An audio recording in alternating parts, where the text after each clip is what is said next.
all, Joe here with All Funnies and Games, and today I'm going to be working on a little something that should help me with future videos.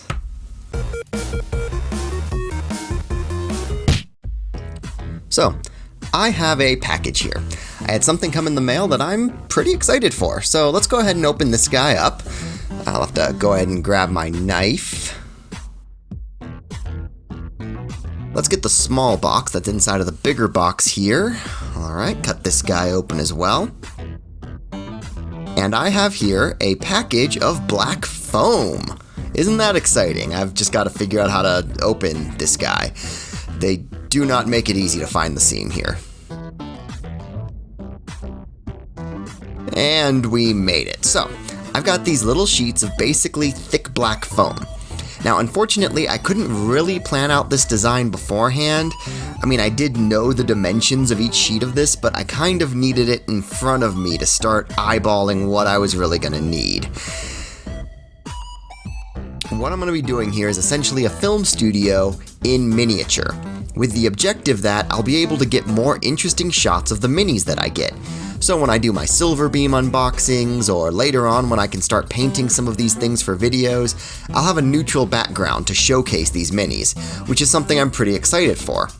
I ordered these foam things and didn't think to order any glue, and honestly I wouldn't know which glues would or would not dissolve the foam anyway, so I'm going to be assembling this with duct tape, which should work just fine as long as I keep it on the outside of the display. So I'm going to go ahead and create this corner that you can see here, and for the other edges I'm going to keep this tape a little shorter so that it doesn't overlap.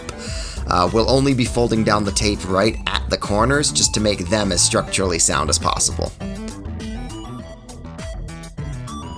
Now, you might be able to tell from this, I don't actually make foam and duct tape miniature film studios every day. Can't quite figure out how that could turn into a 9-to-5 job yet, but I think this one's coming together okay. So, having built this and looking at the size of it and knowing where I'm going to want to be able to get a camera in here, I know I'm going to have to assemble this in 3 parts. Both outside corners and a middle panel that will all have to be taped together at the end. It was kind of towards the middle here that I hit on the idea of let's press it against the table just to get that nice clean seam here. So here's where I started placing the tape and then just mashing it against the table to press the tape flat. And with our third piece assembled, it's time to put all 3 pieces together. Now, with the mini studio done, I did step away for a moment to grab my acrylic paints, and this is just going to be a little final touch that's very, very, very non-essential, but I put it in here kind of for my own satisfaction. I'll be using white acrylic paint on this little ceramic palette? I don't actually know if it's still called a palette if it's ceramic. Anyway, I've got some extra pieces and I'll use one of them to test. And yeah, it looks like this is showing up pretty well against the black.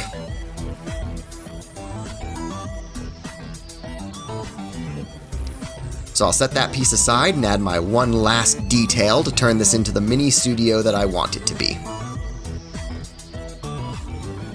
Blow it off real quick, and there we have it. A completely unnecessary X on the floor. But it makes it look more like a mini studio for me. That bit's really just there for my amusement. The minis don't need to know where to stand, but I like it and I'm keeping it. And with the studio done, I'll be able to get a few shots like this.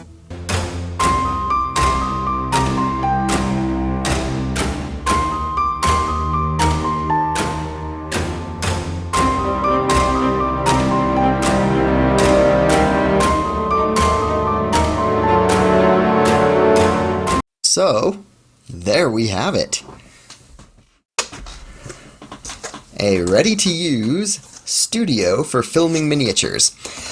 I'm noticing the problem even right now with my autofocus, so I'm going to have to probably spend a little bit of time, 1, learning how to make autofocus work for me, and 2, on camera steadiness. I'm thinking of actually, it's going to sound dumb, but I think it's a solution that'll actually work. I think I'm going to pick up some tech decks to use as camera gurneys. if you don't know what tech decks are, they're the finger skateboards. You like... I think that would actually work as a camera gurney for this studio, so I'm going to see what I can find. It's probably going to be a little bit hard while there's a quarantine on, but let's see what I can find before the next time I want to use this thing. That said, though, I'm really excited that I got this thing together and that it looks as good as it does. Like, I'm really excited to get more chance to use this thing. So, thank you for watching. Hope you enjoyed the video. Hope you found some inspiration for your own projects in the future. And I'll see you in the next one. Later, y'all.